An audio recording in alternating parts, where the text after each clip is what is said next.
Hi, it's Nigel Best. Live in Nottingham. I live in Carlton, actually. I haven't always lived in Carlton. Wasn't born in Nottingham. I was born in Barbados, and I came here in 1966. Lived in London, lived in Kilburn, also lived in Wales for a while, and eventually met my wife and moved to Nottingham. And I currently work Nottinghamshire Police as a careers advisor and also as a trainer for learning and development of police officers and staff.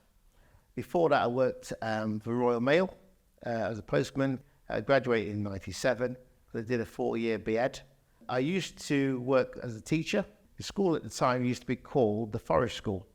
Many years, it's on the same site as Chernobyl. Worked in Icing Green, always worked in this area. After 2014, opened a cafe, had my own cafe, Caribbean and English cafe, which I loved. I also had my own alternative provision school, which I also loved.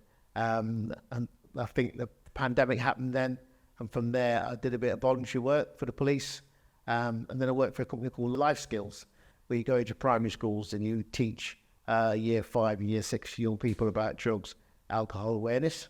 And from there, I started working with Nottinghamshire Police. That's where I am now. So I was born in Barbados. My brother was born here. I still feel it's home, even though I left in 1966. One of the smallest islands in the Caribbean. It's 21 miles by 17, which shows you how big the island is. Only 250,000 people on the actual island. Crime's very low. It's a really good holiday destination for a lot of people. My parents came over a bit earlier. My dad came in 59, and then my mum joined him in 60, 61. And then she was here for a year and they got married. My brother, he's 6 years younger than me. He became ill. Well, I say became ill, he always had chest problems. And also his skin, he had eczema and asthma as well. So when he talking just before he was a teenager, but they made that decision to go back. I would have been 17, 18 then, so I stayed here until building their own life at the time. But they went back purely because of his condition. But within 2 weeks, he was fine. The skin cleared up within 2 weeks. Never had any more chest or breathing problems. It tells you a lot about the Caribbean and the fresh air and different diet and things like that. When I got here, before I got here, I was living with my grandparents, my grandma, who's quite famous because there's a famous photograph of my grandma. If you typed in old lady with next to a coconut truck or something, or whatever it's called, that her picture always comes up first. So it's quite a famous picture online. I remember getting on a plane. I remember being sat on the plane and where one of the cabin crew, or air stewardess they would call them, would look after you. And you felt looked after because that person was given that job of looking after you. You know, you're on a plane on your own. So when you come off the plane and then you're met by your parents at the airport, Heathrow, I remember feeling really cold. Well, obviously never wore a coat before. Didn't have a coat. I think it was one of the first things my parent actually brought me. It was a coat. But I just remember just feeling not lonely, but just feeling quite sad that you left the Caribbean. I used to finish school at 2:30. You'd run across the road onto the beach. You play with your friends in and out of the sea, always warm, to a place where you think, where am I? So that was a strange feeling. I think I must have cried for a month. I really remember being in tears for a long time. When I first got here, my mum said to me that immediately, if you were from the Caribbean, they'd put you in the bottom groups immediately. Because you're from the Caribbean, you're seen as below. So my mum actually went and made a complaint and said the work I was doing, based on homework I was bringing home, was probably a year behind what we were doing in Barbados. I've already done it. So they gave me a test and I passed with flying colours and put me up to the top groups. So I think my mum, it wasn't from my mum doing that, I don't know who knows what would have happened. She was quite a strong character, and she just believed in fairness, and I thank her for that. I'd say when I was at school, you got the usual scrapes, because in those days, racism wasn't sort of hidden. It was just like, you just got it. It came at you full frontal. You get your name called in. When I got to secondary school, I had a strong friendship group, and it's quite so strong because we recently met. In fact, they all came to Nottingham. About 5 of my best friends came from, and we had not seen each other for like over 30 years. And they came to Nottingham, and showed them around Nottingham. We went for a meal, things like that. And we were talking about the old days. And there was a friend of ours from Mauritius, Jamaica, the UK. We just formed a group, like a strong bond. So we more or less looked after each other. So racism didn't really hit me until probably, I'd say, when I left school. The school I went to was quite multicultural, so it wasn't seen as such a problem. I do remember that some of the friends we had outside of school, they were different. Because I remember once being on Kilburn High Road, where there was a group of us, 3 or 4 black guys, youths at the time, and I remember being chased by a group of white guys. And we noticed one of the white guys was meant to be a friend of ours from school, but he joined this group. Youth clubs were quite popular in those days. I remember being chased by this group, running as fast as you could, and one of my friends fell over. And I remember him being beaten up quite badly. So I remember that quite vividly. So it was tough. So you seem to have friends at school you quite bonded with, and then outside of school it was different. So those same people you were classed as like friends weren't probably your friends, because they were following the crowd there. I think that was quite difficult. For me, the Windrush is really, really important. It means a lot to me, because if you look at the Windrush generation between 1948 and 1971, I came in between that. So I don't think, we have celebrations, but I don't think people digging deep enough to understand about the Windrush, because although it's 75 years old, it's hailed as the start, but obviously black people will come in before that.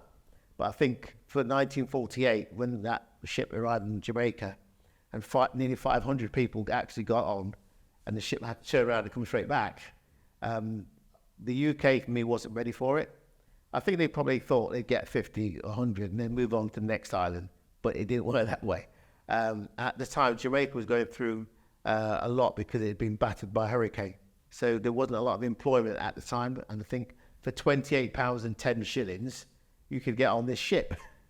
Yeah, I made £28, 10 shillings was a lot in those days, but it was doable. So once people paid to get on the ship, for me, I think it's so important, because it paved the way. Because another thing people don't realise, a lot of people out of that 492 went back. A lot of them couldn't stand the racism when they got here, because to them, mother country, fantastic place to come, streets paved with gold. We've all heard the stories. When they got here, the reality was nowhere to live. You're relying on somebody you might know, or a friend or a family friend, accommodation. Jobs are easy. My dad worked on the buses, London Transport, underground, factories, nursing, NHS. Those jobs are plentiful. So it was easy for people just to get a job. The hardest thing was accommodation. And then that was the hardest thing. We remember the famous poster, no blacks, no Irish, no dogs. That's what happened to my parents. My dad working on the buses, they got somewhere to live. In fact, the house we lived in Kilburn on Tennyson Road, we had lodgers. Because I remember having 2 people living in rooms in our house. So my dad and mum were quite savvy when it came to business that way, and that's what they did. So for me, it's really important. My experience in Nottingham, I came here for my eldest son's, he's 44 this year, my eldest one. So when he was born, I first lived in Nottingham Green. So for me at the time, well, my wife at the time, so I've been married twice, she struggled a bit. But I think living in Nottingham Green, it probably lessened the blow, because there's lots of other people at the time that looked like you. And I think people who had mixed race sort of relationships, they struggled a bit. But I think even though you struggled, there was still a bit of a unity, because there's a lot more people like you and a lot of couples like you, so you sort of mixed in there, you sort of supported each other. I think it's probably easier then than it is probably now. I think it was a lot easier then. It might sound strange, but for me it was. I mean, if you look at Ice and Green now, it's more Eastern European. A lot of people from lived in this area have moved out. If you go to Clifton, you'll find a lot of black people in Clifton now. Bulwell, Top Valley, they've all shifted. The dynamics and the demographics changed. You've only got to drive down Radford Road and places like that, and you get the Eastern European feel or the Asian feel. So it has changed. My job now, to me, it's my dream job, because over the years, since I'm talking 1980s, I was DJing. I've done over 35 years DJing. I did 12 years for Nottingham Forest, working with Brian Clough. That was interesting. That's a different story altogether. I did 12 years there, and then in and out Nottingham nightclubs and bars and all over weddings and things like that. I started doing careers for the police, and then about 4 or 5 months ago, I was asked to write a program for training school, because within the police, all the press they've been getting regarding the Met, the Casey report came out. They've got this thing called the Race Action Plan now, which all the 43 forces are supposed to sign up to, but it's not mandatory. So they have to do something. They've got a year to implement different things to change how the outcomes for black people. So I asked them, which angle you want me to go from? And they said black history. So the brief was to do a black history program from the aspect of police behaviour. So what I do, I actually start by telling them a story about me, my career journey. After I've done my career journey, I then go into the slave trade from a different angle. What do they know about the slave trade? So we go through that aspect, and then I flip it on its head, and I give them a quiz.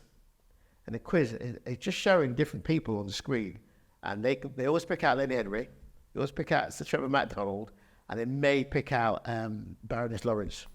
But I put people like Garrett Morgan in there, who invented the traffic light and the gas mask. And people was like, wow, this guy is incredible.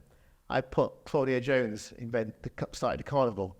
I put Lewis Latimer, who invented the carbon filament in the light bulb, rather than everybody thinks it's Edison, Thomas Edison. We know he invented the light bulb, but people didn't realise the filament was made of paper, so it burnt out straight away. Thomas Latimer invented the carbon one, but you don't get they're not taught in schools. I talk about Charles Drew. Charles Drew invented the blood transfusion. I tell him how he died because he couldn't get a blood transfusion. So we talk about that sort of thing. After that, I then talk about the significant events that's happened through the years to black people in the UK. So we talk about Stephen Lawrence. I go from the riots from 1958 in St Anne's and in London, 2011 riot, Mark Duggan. Beginning of the session, we get them sat in a certain way, like a horseshoe shape. And we ask them on a scale of 1 to 10, how comfortable are you talking about race, the workplace and beyond? What you find, if you've got 25 people in a room, all answering that same question, they talk to somebody next to them for 5 minutes, and then I get them to tell me their name, what they're doing for the police at the moment, how long they've been in the police. If they've only just joined, what was you doing before? And then I say, give me your score. Someone will say 4, 5. And then I want to know, why did you score yourself that score? What you find is you get a story from 25 different people. Some of them say 4 or 5 because it's a touchy subject. I remember one lady said she gave a 1. And she said, I gave her 1 because I was brought up in a village. I didn't see a black or speak to a black or Asian person until I was 22. Purely because I went to university. And it opened my eyes. I've noticed positive changes, but I've also noticed it's about mindset for me. Because some people, it's about having that mindset in your mind from when you were small. And sometimes something happens to make you change that mindset. And recently we had, it wasn't, I wouldn't say negativity, it was somebody having a different mindset. He was trying to compare racism to the miners' strike. Because he said he came through the miners' strike in the 70s, his parents and family fell out. So when he said he was going to join the police, there was lots of anger there, because obviously the miners hated the police because the way they were treated, especially up in this side of the UK, because they brought police from the south and they treated people differently. So he was trying to say it was similar. And I'm saying it's totally different. It's a different ball game. You can't compare the two. So for me, I've seen changes, and that's why our current chief constable has been so positive and impressed with what I've been doing. She now asked me to do the training for all nearly 4,000 staff members, which is a lot. And I said to her, I'm supposed to be retiring soon. I'm not supposed to be going up. I'm supposed to be calming down. The advice I would give young people, because I go into schools a lot, because part of my career is I go into schools, and hopefully by seeing, and I'll probably wear a police uniform. So when I go into school and I'm advising young people, and they say about joining, they don't want to join, hate the police, and I just say to them, well, basically, it's about adapting. But the young people I see coming through, I genuinely think a lot of them, especially with things like knife crime, they're genuinely scared. There's a fear. I've recently worked with a young man, and one of the tasks we always ask them to do, one of the activities, is list all the places you go in a week. Once you've listed the place, they have to put a red, amber or green next to the place. Is it safe? Is it okay? Not safe? And the amount of people, when I first started 5 years ago, young people would put 8 or 9 different things on that list. And last year, I found they've put in 1 or 2, even 3 possibly. And I've actually questioned that. I said, well, what about going out for your friends to have something to eat? And they said, no, we don't bother, we get it delivered. So why don't you go out? It's scary out there. So they say when they go out, it's either in a group, or call it a gang or group, but they don't go out on their own because of fear. And then when you say, why do you carry a knife? Because I'm scared. Do you intend to use that? Not really. So for young people, for me nowadays, it's about parenting. Now I've got 4. Now out of all the 4, they've never carried a knife. And they say to me that it's how they were brought up. So the parenting thing has to be at the top. And I would say to young people, listen to your parents. The parents know probably more than you do. There's a lot more pressure on them now regarding social media, because one of the other things that I talk to young people about in youth justice is, of all your friends, do your parents know every one of your friends? They look at me and go, why you ask me that? I said, because all of my kids, I knew every single friend they had. They come to my house, I cook for them. When I ask that question, I'm asking them because I want to know, do your parents actually know your friends and know your circle of friends and know what's happening out there? And the majority say to me, the parents know a few of my friends. So for me, young person, reconnect with your parent. Your parent's not your friend. They're more like a guidance for you, like a leader. Because a lot of young people don't see the parents that way anymore. And I think it's a real shame. Find out about themselves as well. Find out about a bit of, especially young black boys, find out about your history and to develop some really good habits. For me, it's about the next generation. Things are changing. Obviously, we've got technology that's helping us change it, social media. And I think for me, you're always going to have these sort of issues. I just think we need to learn how to deal with them. We need to sort of like, hopefully change the media and how things are reported. Luckily, a lot of young people don't watch the news. They get it off their phones, or they get it off their own social media. They get their own way of looking at it. They might see snippets, but I think the government should really start looking at changing how the media works, because it's not doing a lot of people any favours. I think we need to be doing more things regarding the community, especially bringing the police together and doing more projects where you're involving the young people and asking their opinion. And if you're going to do it through sport, music, I think that's the way forward.